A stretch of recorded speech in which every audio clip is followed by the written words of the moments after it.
Welcome everyone to the January 13 meeting of the Topeka City Council's Economic and Community Development Committee. We've started a little bit late. We are still missing one committee member, but we have not heard from her, and we'll go ahead and get started. The order of the day, many of you have been to the first two meetings that this committee has had. This committee was charged with examining and hearing input and then coming up with a proposed process for social services funding for the City Council of Topeka. The meeting today is focused on the application process. What we have is handouts to consider of a proposed scoring model for applications, a proposed calendar for how the process would work, as well as a proposed worksheet that the council could use annually to set priorities. All of those have been based on put together by staff. Thank you so much, Brad and Jim and Darren and Michelle, have been put together based on the input from the council and the folks who testified this summer during the city budget hearings, as well as the input from the committee and those of you who testified in the first two meetings of this committee. I am very excited about what has been put together. Any of you who did not pick up handouts, there are copies of all of those drafts on that table.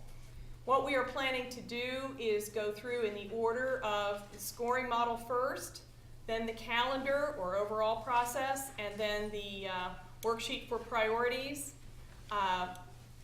Brad Reef from Housing and Neighborhood Development will take the lead on presenting. What we'll do is have Brad sort of explain the document, get input from the committee, and then at this time we would be very eager for input from you on each of those. The idea being that you all are out in other processes and might give us some feedback. Anything from nice try, but we think you should do it differently, here's the model that we like, to suggestions on how we might improve the proposal that's in front of us. Or certainly feedback that you think that sounds fabulous and we think we should run with it exactly the way it's drafted, on the behalf of the committee as well as any of you that have feedback for us. With that then, if there are any questions about the plan or the agenda, with that we will begin the social service review. Brad Reef, talk to us about the scoring model that's been developed. Thank you, Madam Chair. Before you, on the scoring criteria, we were presenting you with two versions. Relatively similar in the scoring criteria, but a little different take on the second one. As a baseline, we started with the scoring criteria that the city had used in prior years past. That was our baseline, and then we modified it based upon the input that we'd gotten from the committee and through the budget process. And just to clarify, because people were here, overall the line staff had recommended the 2006 process that had been used, and people did get copies of those, I think, along the way. So that's the one. So with version A, we have it kind of split into three separate categories: issues and outcomes, capacity, and collaborations and partnerships.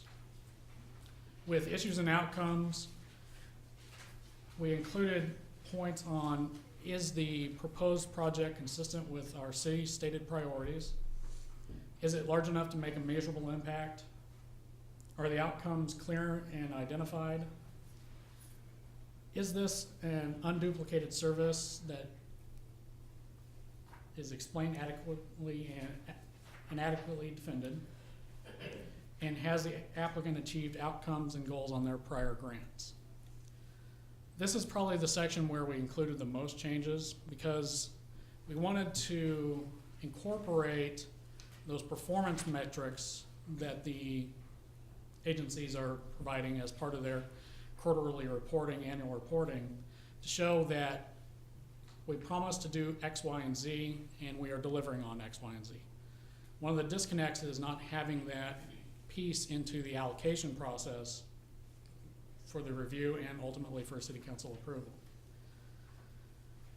In capacity, has the organization the resources to complete the proposed outcomes? Does the agency have a mechanism for client input? Does the organizational leadership of the agency maintain a community-based representation? And then has it been effective in past grant administration? The last category, collaboration and partnerships, we're looking at, are the agencies collaborating and partnering with government entities, be it the city, the county, state, you name it. And then private partnerships, we're looking at, what private partners are they bringing to the table? And then lastly, is the city program an appropriate and needed resource for this proposed activity? So that's kind of a straight line scoring. If you switch to version B, it's all the same kind of point items, but what we did was we created a new section called Suitability for City Funding that in a lot of ways serves as kind of a threshold, if you will, for evaluating the applications. So first and foremost, is the project consistent with city stated priorities, 15 points, and then is the city resources needed as an appropriate use for this program?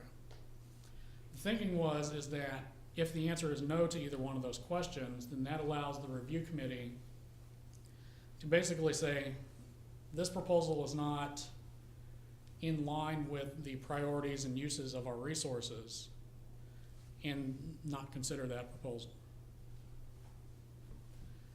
Everything else kind of flows along with that initial scoring criteria.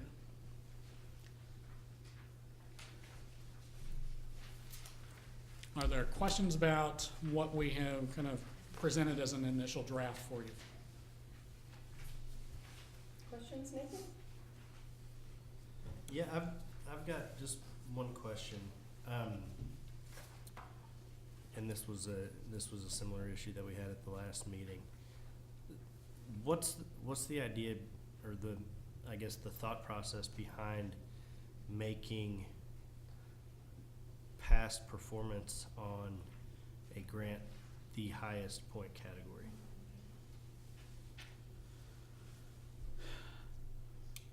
In a lot of ways, the priorities that you guys set forth are addressed in a number of different categories. There's the priorities, is this large enough to make a measurable impact? That kind of gets to what are they proposing to do with this new set of funding. And you can kind of group all those together, really, if you will. Then you come down to, well, we want to look at, is that nonprofit, is that agency able to achieve those goals which they had stated previously? And so while that single category is a fairly large, when you kind of take all the others as a whole, I think the priorities and kind of the what are they proposing to do is the larger percentage of those points. Well, and I love this, by the way. I think that's my only question is the point for that specific applicant has achieved outcomes and goals on prior grants being the 20-point question. And I am 100% behind the idea of, making this consistent with city priorities, evaluating the scope. The issue I have with this, and it's not with the question, because I think the question is valued, but the issue I have with the point system on there is that all of the rest of these are fairly subjectively scored. That one is going to have, that has the potential to be objectively scored, in that if you have a new organization that wants to apply for this, and part of the reason we're doing this is to open up this grant process to everybody else, to as many people as we can to get the most efficient use of our funds from this. You're limiting them to a maximum potential of 80 points, because that's not, you don't get 10 points for being, you don't if you've never had a grant before, you get 0 points on there. And so my only contention is that I would like to see that as maybe a 10-point category rather than a 20-point category, because I can see a lot of grants coming in and scoring in the 80-point range, and based on that, you could score perfect on every other category and not get a grant because Right. you're a new grantee. The way I read that was exactly what you said, and based on testimony we had, that was a strength, that we had, and Councilwoman De La Isla isn't here right now, but I think she was the one that said, the strongest number of points ought to be whether this agency has demonstrated that they can deliver what they say they're going to deliver. And so that it should have been the biggest one. I think that was a shift, in fact, rather than getting more points for just turning in your vouchers on time, that it should be on delivering services. This doesn't say prior city grants, though perhaps that's inferred, maybe it would need to be clarified. But as I read that, I thought, that's very flexible, whether they've applied to the city or not. This says have you demonstrated you've achieved outcomes and goals on prior grants. That could be city grants, it could be anybody else's, that we talked about whether city funding is needed or appropriate for this particular program in a couple of other ways, and so that's just here. And it would mean, though, that a brand new program that is untested by an organization that is untested would score lower, and probably unless the system had, and we'll get to that later in the priorities, unless the committee had decided that they wanted to fund new programs, brand new programs, not just maybe a program that's been active before but not funded with this source, it would score lower unless there was a set aside, in which case that would give it some priority and allow it to compete with like programs. So I hear you. You were one of the people that talked about getting a formula in there and be able to mathematically make this work, and it seemed like maybe the staff had accomplished that with this one. Well, I was on the minority. I was on the losing side of this in the last meeting too, and I understand that it's not something that I think is, makes this not a worthwhile outcome. But I'm wondering, maybe instead of reallocating points, maybe and this may be taken care of with your pointing out that it doesn't necessarily say city grants, but maybe applicant has achieved outcomes and goals on prior programs instead of grants. And anything that can demonstrate, prior performance. That way, at least you bring into the idea, you bring in the subjective nature of the scoring system, so that we can look at them and say, okay, they've done, maybe it's only been a couple of years that they've been around, but they've done some good work. We can give them a few points for that. Right. Instead of having, because basically you're going to have 20 or 0 points in that category. And I see that the city manager had something to say. Oh, I'm sorry, I can't see you back there. You gotta work at the peripheral vision. Yeah. No, I think this Wrap is, around. Microphone. Yeah, please, thank you. I think this is one of those things where you absolutely score better if you've never done anything than if you've done it and have failed to deliver. And I think that we talked about using even a negative point system, so that if you've never done it, let's say you're 0, but if you were to receive a contract and you failed to deliver on that contract, you get somewhere between -1 and -20 points or something like that, depending on the amount of the failure. So I think you have to assume in this case that you've selected the people because you believe that they could do something, and so you have to make an assumption that even somebody who's never done it before, you've evaluated, you've made a determination. I don't think you should penalize them by them getting 20 less points than somebody who's been doing it in the past. I think you're really only trying to capture who has won a contract and had the opportunity to perform and has failed to perform. So I agree with this discussion, and we tried to play with it a little bit.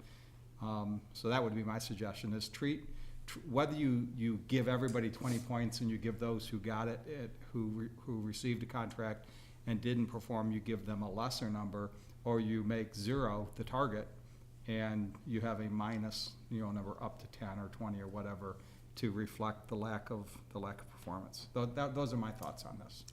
Thank you.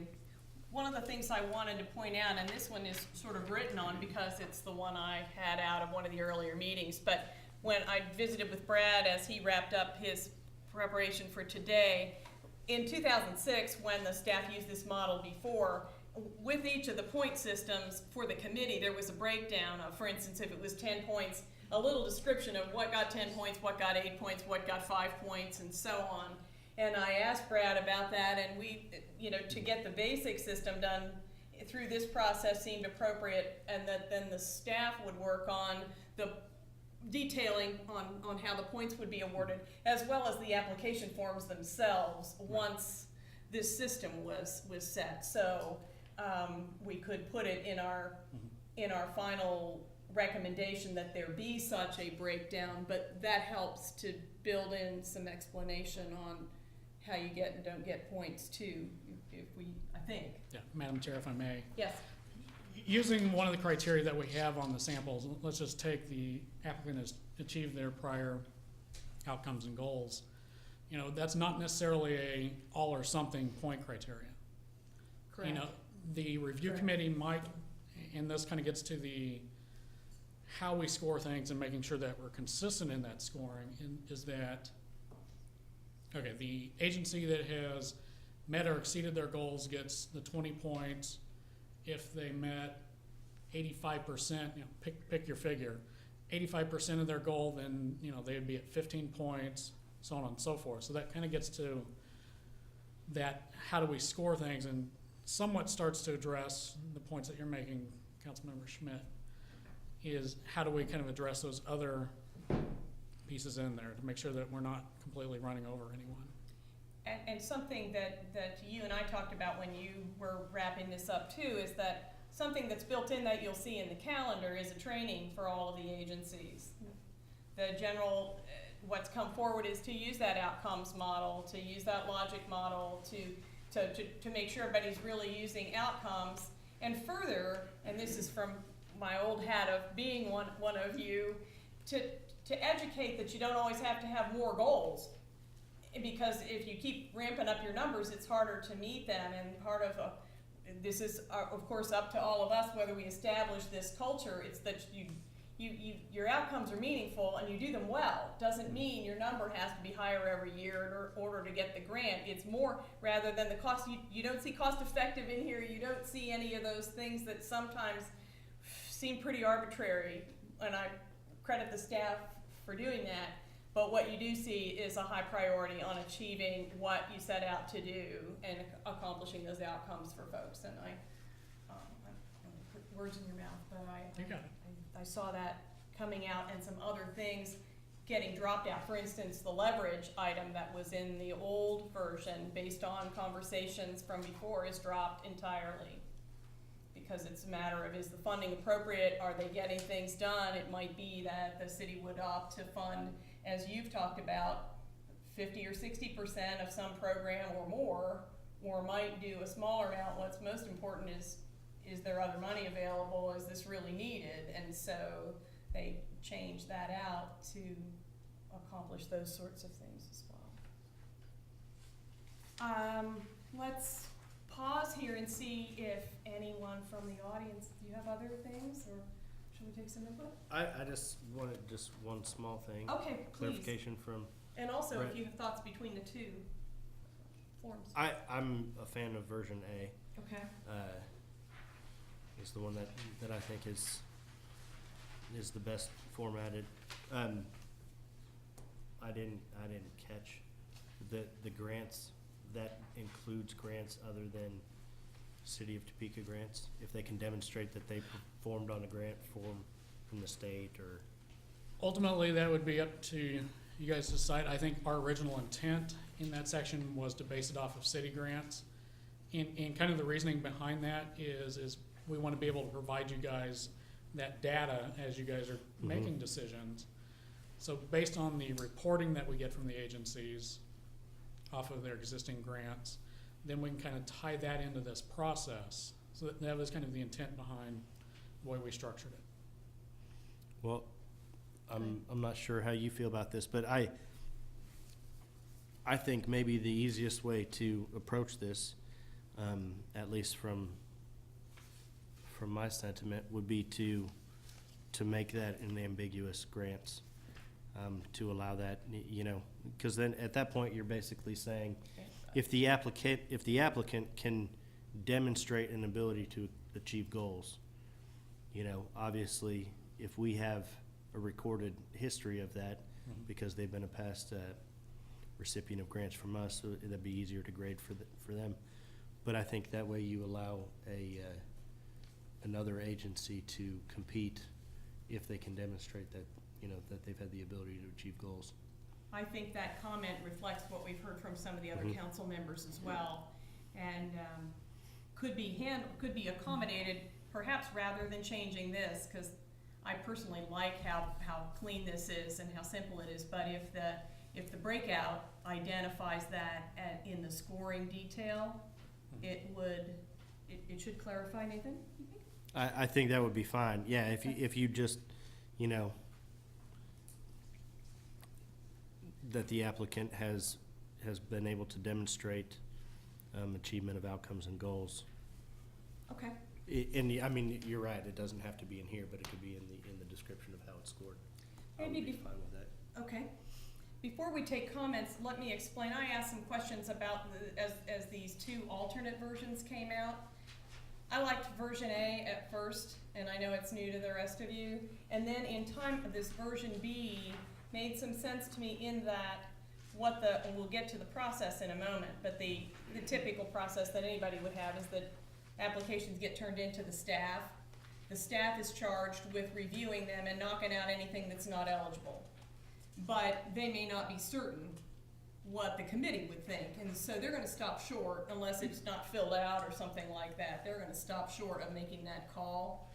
They're gonna forward it to the committee, but based on the committee's determination of what the priorities were, or whether that an agency needs funding, especially that emerged out of some of the discussions before, needs funding from the city.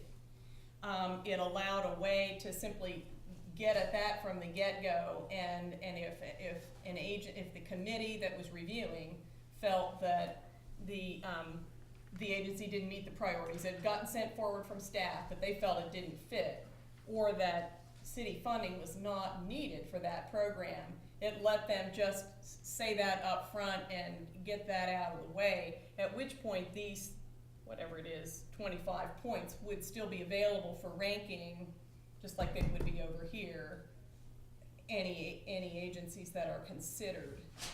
And committees come up with that dilemma of what do we do if one has moved forward that staff wasn't certain about. So just to throw that out for a dimension of why this other version might functionally work. Good. Madam Chair, does staff have a preference between A and B?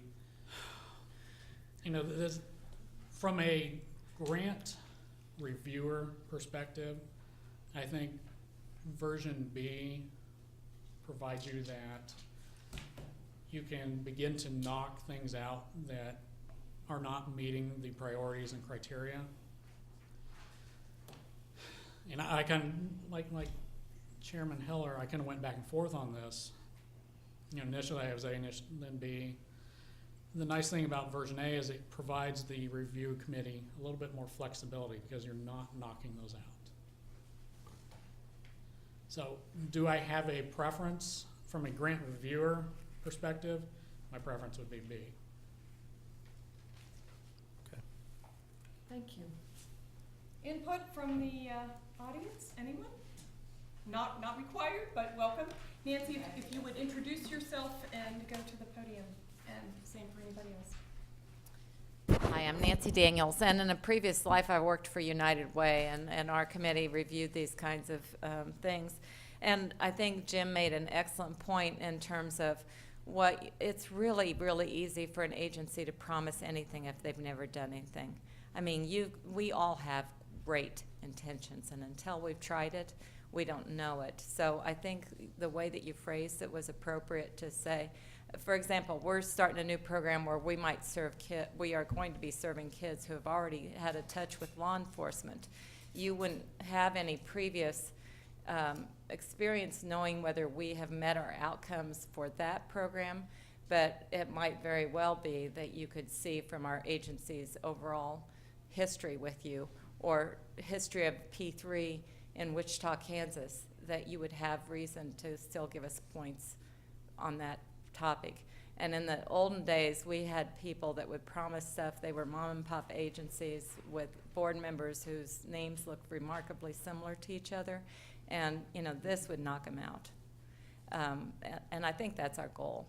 Now, the other question that I have, and it was certainly something that we struggled with at United Way, when you talk about project as the city of Topeka is an appropriate and needed source of funding for this program, are we going to penalize strong agencies that are good at fundraising? And maybe yes, maybe you only want to fund programs that can't get funding from any other source. And I think the question, the way that it's named, probably is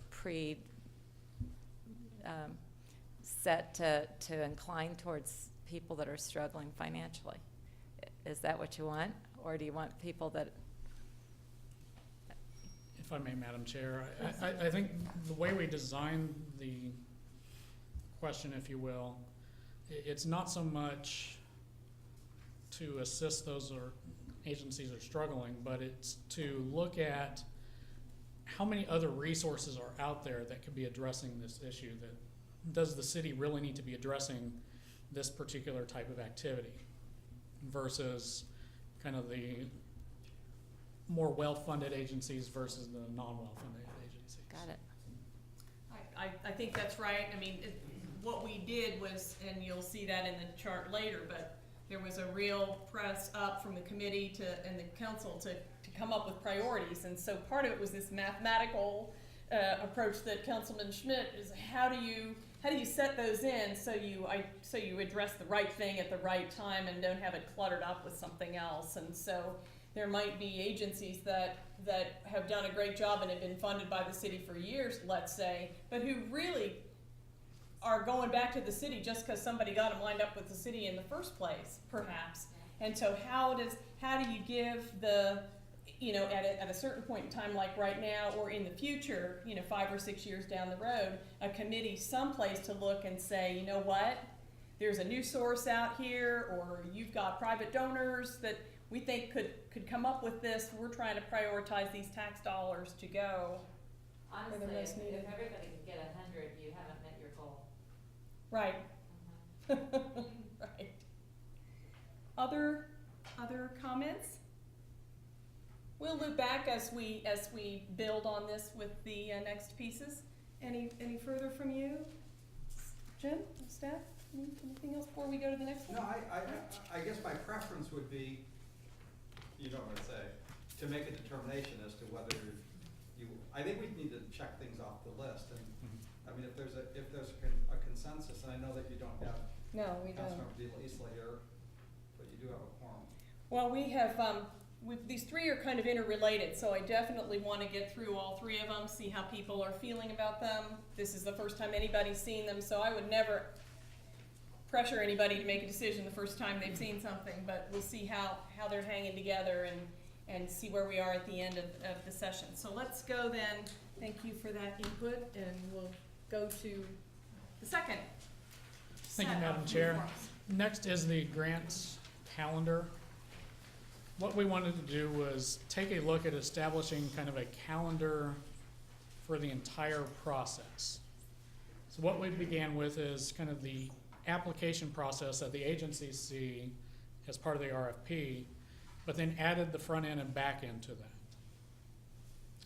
So this is kind of an annual calendar, you know, for the upcoming budget year. You know, since we're already into this calendar a little bit, we'll have to adjust some of these figures. This kind of gives you an idea of what we're suggesting overall. In December, January timeframe, the Economic and Community Development Committee, this group, would receive testimony, develop priorities, and make a budget recommendation for the next funding cycle. In January, that following January, the city council would adopt the priorities and a budget recommendation for the next cycle.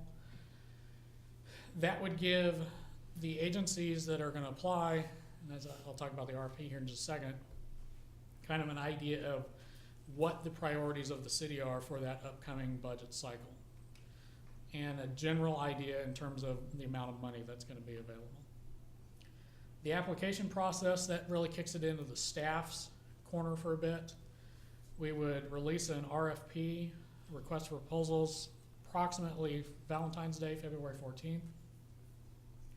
I think an important piece of this is conducting an application workshop in which the agencies could come in and ask questions about the application process, the application itself. We'd be looking at late February, February 26th.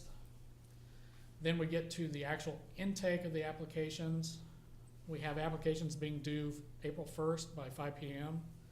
at the H&D office. That gives the agencies about 6 weeks roughly to get their applications prepared. H&D staff would review the application for completeness, making sure that everything is submitted. If there were minor things missing or other deficiencies, we would provide those agencies we'd notify the agencies by April 11th of those deficiencies and give them until the 16th at 5 p.m. to correct those. Any proposals that do not get corrected would be notified by right around April 18th that they will not be considered because they were incomplete. Then that gets us into the review process. During this process, in every year actually, we'll have a new Economic and Community Development Committee that will be appointed by the Deputy Mayor. So we thought it was important just to note that the committee that kind of gets this testimony and initially establishes these priorities may be different than the committee doing the reviews.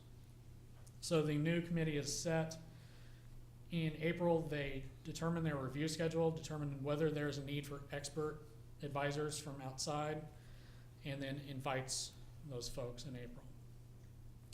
By May 1st, the ECD committee members receive the applications for scoring as well as any year-end performance report data that staff can provide. And this gets to trying to tie that performance from prior year grants into the allocation process, that decision-making process.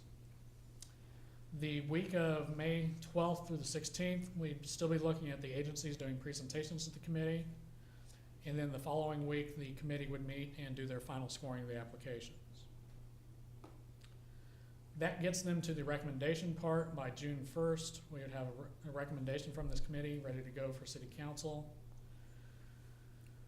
Approximately June 30th, hoping that we can move up the budget schedule, the City Council will adopt the budget.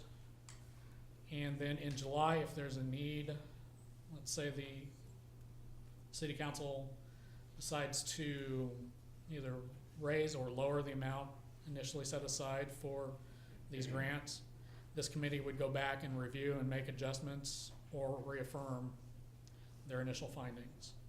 And then by the 15th of August would be final adoption by the City Council. Thank you. So you've worked on this to fit in with the City Council cycle, annual Correct. cycle, as well as, I think people know it, but the city manager is wanting to accelerate the time frame on our city budget. And so you've got that in there. Correct. This kind of toggles in. One of the things that was a real issue that people just couldn't figure out was who should be this review team. Should it be the welcome, Councilwoman? Should it be the council committee? Should it be, as in the 2006 process, a specially appointed group of experts? Or should it be contracted out to an outside agency? Could you talk for a moment about why this suggestion was made? One of the big reasons why we included or used the Economic and Community Development Committee as our initial review committee is, one, we want to give the council buy-in to this process. we feel that by going through this process, it kind of gives the council a more hands-on feel for what the needs and priorities and what the agencies are facing. So that was kind of the initial thought, as opposed to establishing a committee outside of this group or doing any sort of contracting it out.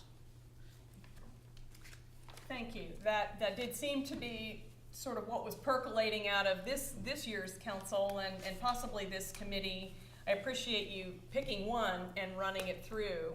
Certainly feedback from the committee as well as you all about the wisdom of that choice is welcome, as well as the rhythm of what you see in the calendar.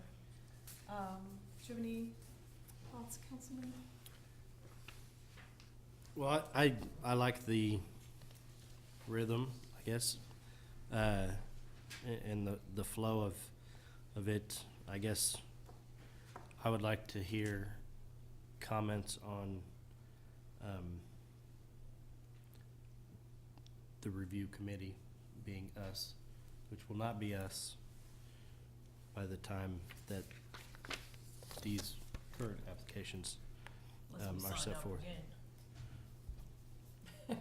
Unless we sign up again or are elected again, I guess.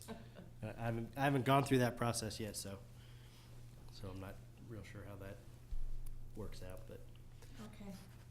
Thank you. Well, we can have more comments. We're catching you really quickly. Do you have any reactions, or shall we open it up for some comments here and let you kind of get your bearings? The only comment that I have is that I'm looking at the calendar that we're discussing right now. Mm-hmm. And it talks about the intake of applications. There is a line that talks about H&D reviews for completeness. Applicants who have submitted insufficient applications will be notified of their deficiencies. I'm just thinking from a grantor perspective, whenever I've written a grant that I am not able to complete, I'm automatically disqualified. I just think that this is a redundant step. May I, Madam Please. Chair? Thank you, Councilwoman Daley. So that is actually something I kind of messed around with, was do we leave that in or do we take it out? Well, there had been a strong message anyway from the council that they wanted to invite new agencies. Now, whether you want to invite new agencies that you got to nurse through the process or not, that's why this is at this committee. So I see you making X's, so. And the reason why is that I think that whenever I take the responsibility of filling out an application, the first thing that I'm supposed to do, if I am a professional, is communicate with the agency before I even submit the application if I do have any questions. I think this puts an undue burden on staff to have to go through the process of evaluation, and I don't think it's good use of our city funds to have our staff members have to review an application that was not completed to then go ahead and communicate with the organization and say, hey, go and fill this out and bring it back. It shows favoritism, and I don't think that's sending the proper message. I know where your heart was, I got you. but I just think that when we're looking at the use of our city staff, I think it would be redundant. Reaction? I'm okay with that. There is a training, after all, in there. The training's fine with you, right? Absolutely. Okay. And by okay with that, I mean, Okay with I taking agree. it out? I agree with Michelle. I would be fine with taking. I wouldn't object greatly to having it in either, but I think with the application workshop being held, I think we cover our bases there to make sure that the application process is clear and simple. So that would take out simply the middle of the three, correct? Okay. Thank you so much. Let's go ahead and open it up. Are there comments from, I saw people non-verbally nodding and things like that earlier. Any comments? Again, encouragement is good, tweaking is good, or if you've got another model that you think would be much better, we really want to hear it. Rather than doing a bunch of talking heads on all the models in town, we decided to go this way and hear it from you. Nancy Daniels, and I don't disagree, but I can tell you that in other models, some of the people that were the loudest on United Way about them not getting funding did not tell you that they did not follow the grant application or did not meet the proposal guidelines. But they were out there slamming United Way. Again, not my animal, I'm just telling you that because I know the background of it. I heard from those agency directors that United Way took the heat, but the agency was the one that didn't meet the grant compliance. Juvenile Corrections Advisory Board has a very strict thing, and boy, I'll tell you, there's been some painful things that have happened because people were stuck in traffic bringing something from Kansas City, and there was no forgiveness. So So- on time as well, huh? Yeah, on time with the right number of copies. I mean, I agree with you in principle, but I just want to warn you that that doesn't mean somebody won't slam you, even if it's their fault. Won't be me. So you're supporting then making sure that the element that says proposals that do not meet minimum standards get cut by staff. I honestly think it's fine as long as you're willing to take the heat if a very beloved program doesn't do it right. Thank you. If you want the option to save your own face too, why then you need to have it in here so that a very obvious, one of them was that the person didn't write down what the agency wanted from United Way in the right spot. Just assumed they would know, we want the maximum amount we're allowed. And there was one blank left. It was the front page news for United Way. Okay. Other input about this calendar, I will. Hi, please. Shelley Lowry, Executive Director at Let's Help. I agree with what you're saying, Michelle. And as an agency who did not get funding in that situation, I much more appreciated the fact that they were very straightforward with us. You didn't meet the time deadline. You missed it by 5 minutes. Horrible for us, but we took that as okay, what new funding do I need to go after? So I encourage us as executive directors to know there's rules and regulations that we have to follow, and sometimes they hurt, but that allows us to move on to the next step, the next line of funding that we need. Also, I do have one question about, instead of on the timeline, I agree with the timeline because it also helps my budget. Knowing this in August, I have a fluid budget. To have something to hand to them in November to my board to review to get approved by the end of the year is crucial for me, so this helps a lot. My other question is in reference to the criteria scoring. I do think that it's a little bit redundant to have this on version B, to have the City of Topeka as an appropriate needed source for funding in this program. A little bit of what Nancy was saying, that's a redundant question to the very first statement of the project is consistent with the city priorities. To me, that is a given. If we qualify for that, then that's the only question that we need to answer. And the second one is a kind of misuse of the points that you guys are allocating towards us. If I can engage you then. Sure. On that, one of the really hard things to do that the city council has to do with funding social services is that I don't know if you were here for our first session, but we want to fund all of them. We think they're Right. wonderful. We think they're very important. Right. So you make decisions then based on setting what some might say were arbitrary, but priorities. You say the application, we want you to we want it to be outcomes based, and we want you to deliver. We want you to demonstrate that you could deliver. But one of the other ways that's very hard to do is to say, we think what you're doing is very important, but you don't need our money. We think you don't need money from this source. It doesn't mean we don't think you're important, but we think there's enough other sources in town that you could go someplace else.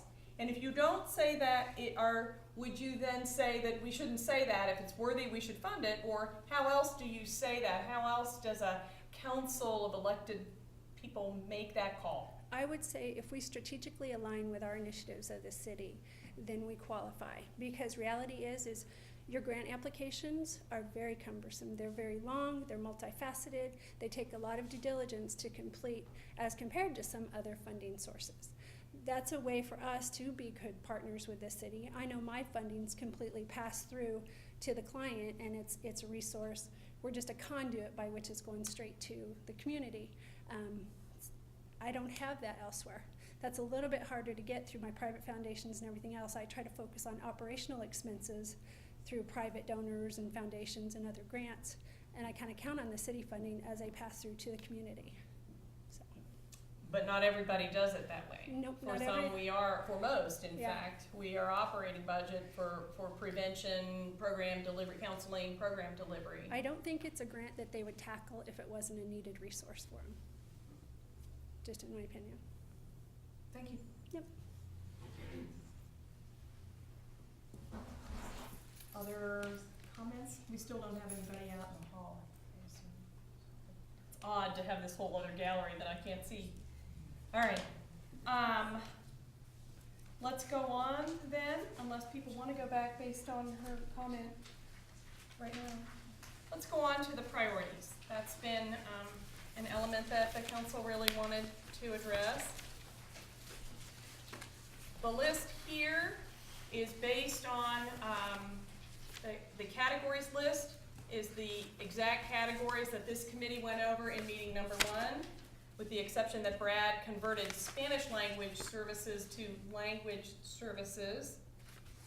And then various other categories that the understanding of the mission of this form was to identify other categories of funding that happen in the community that these dollars aren't going into at all.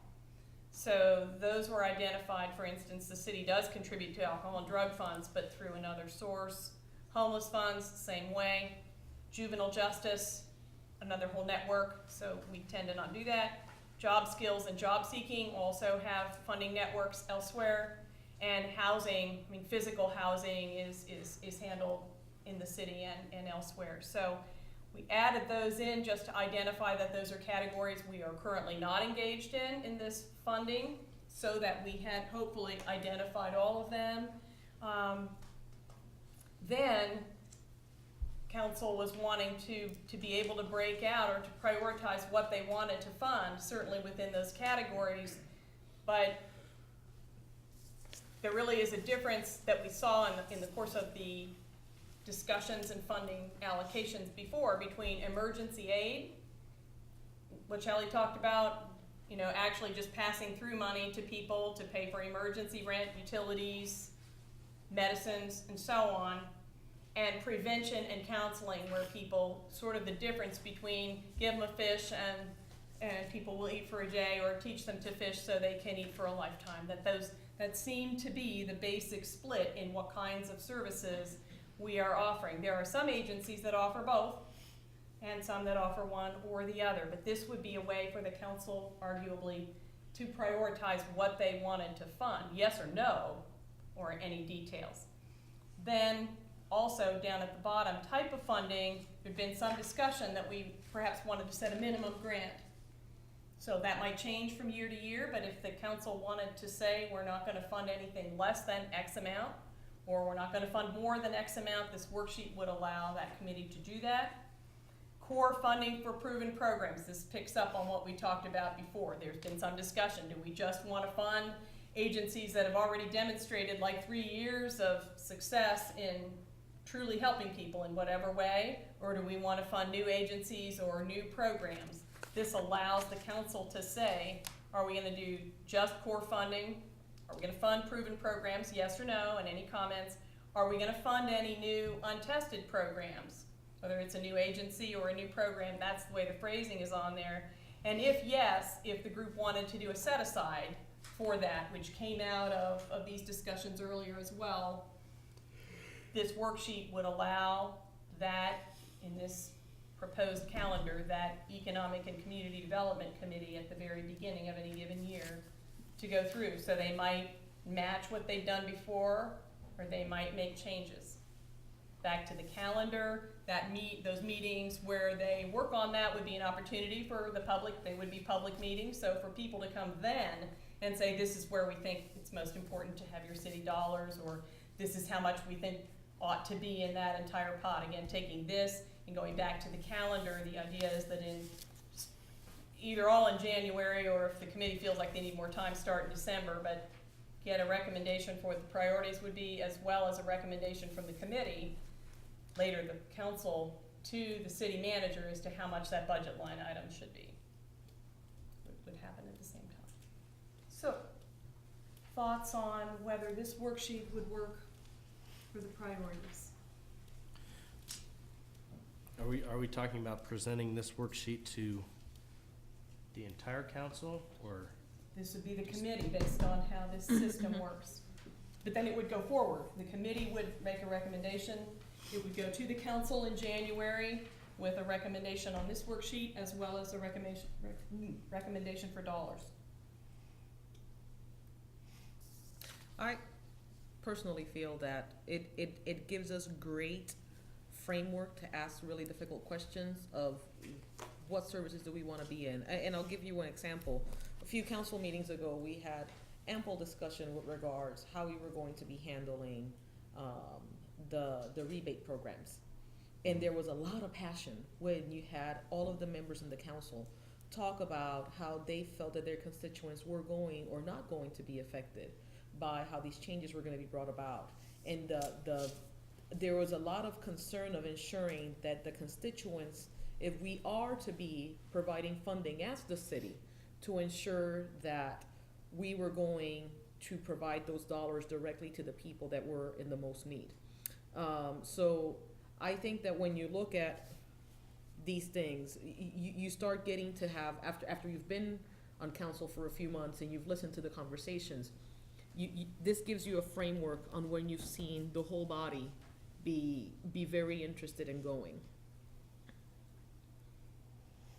So it gives us a way to start. I could tell you that for a fact, as soon as I saw minimum grants, the first thing that I did was I took $40,000 a year, which is more or less an average of what an executive director would make. And I divided that by the magic number, the 2040, and that's around $20 an hour. And I'm thinking that if you go ahead and you have an executive director writing the grant, it takes not only the hours to write the grant, but it also takes the hours of working to be here, to be advocating for the dollars, the hours that they're spending. They probably invest over 100 hours in order to qualify for this funding. Giving any organization less than $2,000, which is the equivalent of 20 multiplied by 100, would be an insult, because what we would be doing is removing money from the organization rather than going ahead and doing any service. So for me, just looking at this, I think that this is one of those places that we can really look at and make a significant impact and say, knowing these numbers and having a baseline tells us there really should be a minimal, because if we're giving an organization $2,000 and the executive director is spending that $2,000 to be here to apply for the funding, are we really serving our social services organization, which is a conversation that I started having when we had this process, Exactly. versus going ahead and actually creating a deficit in opportunity cost? Exactly. And it costs, as you have well pointed out, our own staff time to process all of those too. And so we needed those first two pieces to get to see how it might work out. But this, the idea of doing priorities and doing it way ahead of anything so everybody knew, and that the council was talking about it when there was no grant allocations in hand, was one of the goals that we had. So, yes. Madam Chair, if I may ask, Brad, do you have an estimation of how many hours it takes to do an evaluation? Let's say, for example, that we give money to such organization, Organization X, Save the Puppies, to give it a name. And once you go ahead and receive the allocation and the grant, and you evaluate the grant, and then you have to look at the quarterly numbers, how much does our staff more or less spend in hours? To clarify, you're talking complete kind of grant administration, if you will. We currently have one FTE in our office, so that's the 2080 a year that we're spending basically on. Now, her entire time is not spent on grant administration, but it's a huge chunk of that. So it'd So- be fair to say that maybe an additional $1,000 just per grant? Easily. I would think.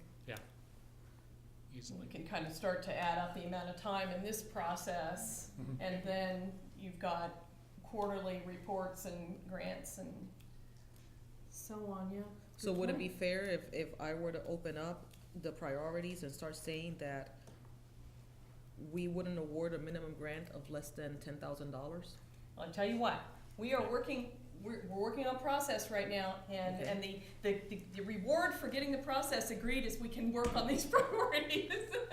Because we had scheduled funding and sources for next time. I really Okay. think we're getting where we need to be with this process, and so as soon as we can nail this, then I felt like this committee might feel like it could go into actually doing the recommendation for priorities to our council, and we could almost get it right on time. So if we can approve, the carrot is getting to move forward if we can agree on this process, Councilman. The only question that I had on these is, when we go through these categories, are we planning on ranking each of these categories? Or are we just saying that these are our priorities rather than our first priority, second priority, third priority? My thought. That was the understanding that I had of the process from the last meeting. Well, this is why we're talking about it now. When I looked at it and what I heard, I guess we want to keep it somewhat simple, was that we would look, the committee of the year would look at this list and just basically say in or out. That contracted city services would review the ones that are line items in the packet that we had and say, why wasn't we refunding them again? Should they still be line itemed? Is this still really important? Do they stay in this bucket or not? Is there anybody that should drop out of that bucket? Is there anybody that should move into that bucket that's line item and is not in that grant pool? And then, there's been some discussion that in terms of what you just discussed, for instance, about aging services, that with most of the money coming from the Shawnee County mill levy, that maybe all of it should be on the county side and that the city should get out of the business of funding aging grants. And one of the reasons we're here today, and any answer is okay with me, is because that's been done before, but then funding aging services was so compelling to people that they put the money back in anyway from the city. And so having these priorities set up front, it could be a priority, within or some sort of a formula. My thought had been in or out. Medical, those are all, the ones we're doing, I think, are all emergency aid. So if emergency aid's in, that's in. And if people want to do prescriptions, or if people say, we want to get out of the prescription and medical business, that's being taken care of by others, we want out, then we could do that. Youth Services has come up. United Way does a lot of that. There are other sources. And once you get into that, and we have a chart that was handed out at one of the earlier sessions that showed how many different, you can look at how much money we're giving, and you've got a chart here to each one, and the other funding sources, you got one today that has that, one that Jenny did earlier that shows a total of how many other funding sources each program had, and what percent of the program budget, and then what percent of the whole agency budget our funding was. And so I would think that when we sat down to decide what we should fund in the future, we would pull that data out and make those decisions. Again, food, clothing, housing, those are both emergency aid and preventive and counseling. So it would just kind of depend. If we said we want to get out of the emergency aid business, then all the cash grants would be gone and everything would go into prevention and counseling. The reverse could happen. There could be certainly percents up at how much would go into emergency aid and how much, based on that, how much would go into prevention and counseling. It kind of makes a grid and some guidance. Language services, there's been some debate as to whether an entity funded just to do translation is what we want to do at all, or whether it would be a priority in some other ways to encourage everybody to have access to language translation. Any answer is okay with me, but those are some of the conversations that I recall coming through this process. So with that said, is just in or out with these other provisos good, and are these other criteria good enough, or do you think that they should be ranked? Would make for a lot more interesting council meetings if we ranked them. You'd but, have to sit there with your calculator. Hey, that's my rule. Oh, sorry. Well, Michelle was referencing the spirited conversation we had on rebates. Exactly. The years change so much and the other funding sources change so much, but one of the things to think through then is, if you look at these priorities and the decisions are just in or out, would this scoring sheet take care of the other things? I mean, you've got this consistent with city priorities, 15 points, and there'd be some ranking within that. There'd be directions for the scorers within that funding as well. Go ahead. Well, I think I would be okay with not ranking them, despite losing the entertainment of discussing that at council. Largely because of the criteria on the scoring criteria. Scope of the project is large enough to make a measurable impact on population served. I think when we get to the clarification of that, and that's on both, I think that was on The both. same questions are Yeah. on both, they're just ordered differently. Yeah, other than the city of Topeka is an appropriate source, That's but, on there too. but if the detail portion of that scoring criteria makes it clear that, you know, this shouldn't be something that everybody gets a 10 on, that, you know, the scope of the project and the impact of the project needs to be reflected in the score, not just that it has an impact, but so that we're spending our money most efficiently. I think that kind of, if that is reflected well in the scoring, that could take away, you know, the need to prioritize those other categories. So I would be okay with it, and I think that's probably, we might ask the expert, but I think that's probably how you had that question considered. Correct. Okay. Thoughts on this one? On the process? On the priorities? Priority worksheet? I blocked the priorities because you said, let's go to the process, so. Oh, well, I mean, they are all interrelated, and so as we went over to process, because, as what Nathan just said, if that's what helps us. The process of the priorities, Mhm. not the actual